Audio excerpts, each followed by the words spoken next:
আসসালামু আলাইকুম, সবাইকে ওয়েলকাম নতুন একটি ভিডিওতে। তো আজকের ভিডিওতে আমরা দেখব কিভাবে কোনো ধরনের অ্যাপ ব্যবহার ছাড়া নগদের মাধ্যমে আমরা প্রিপেইড মিটারের বিল দিতে পারি। তো ফার্স্ট অফ অল আমাদের *167# দিয়ে নগদের ভিতরে ঢুকতে হবে। তারপর এখানে 5 নাম্বার যে বিল পে অপশন আছে সেটা সিলেক্ট করতে হবে।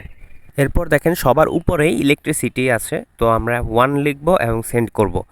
তারপর আমাদের আরেকটা উইন্ডো আসবে, এখানে বিভিন্ন কোম্পানিরগুলো আছে, যেহেতু আমারটা পল্লী বিদ্যুৎ সেটা হলো 6 নাম্বার, তো আমি 6 সিলেক্ট করেছি। আপনাদের ডিপিডিসি ডেস্কো হলে আপনারা অন্যান্যগুলো সিলেক্ট করবেন। তো এখন আমি আমার মিটার নাম্বারটা দিয়ে দিচ্ছি, আপনারা যে মিটার নাম্বার আছে আপনার নিজস্ব সেটা আপনারা দিয়ে দিবেন।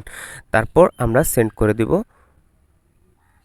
এরপর আমাদের বিলের যে অ্যামাউন্ট, আমরা কি পরিমাণ টাকা রিচার্জ করতে যাচ্ছি সেটা দিয়ে দেবো। তো আমি 600 টাকা রিচার্জ করতে চেয়েছি, তাই 600 দিয়েছি।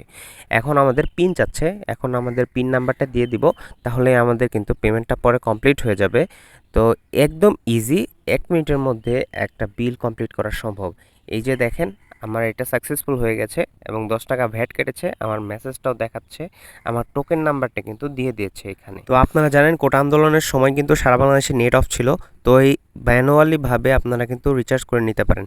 তো এইখানে দেখেন আমার 574 টাকা আসছে 600 টাকা থেকে, আর 1 মাসের মধ্যে যেহেতু রিচার্জ করেছি সেহেতু কোনো মিটারের বিল কাটেনি, আর এখানে শুধু ভ্যাট কেটেছে 28 টাকা, আর নিচে টোকেন নাম্বারটা দেওয়া আছে আর ট্রানজ্যাকশন আইডি। সো ধন্যবাদ সবাইকে ভিডিওটা দেখার জন্য। ভিডিওটা ভালো লাগলে অবশ্যই লাইক করবেন আর আমাদের চ্যানেলটিকে সাবস্ক্রাইব করবেন, ভিডিওটি শেয়ার করে দিবেন। দেখা হবে নতুন কোনো ভিডিওতে। সবাই ভালো থাকবেন। আসসালামু আলাইকুম।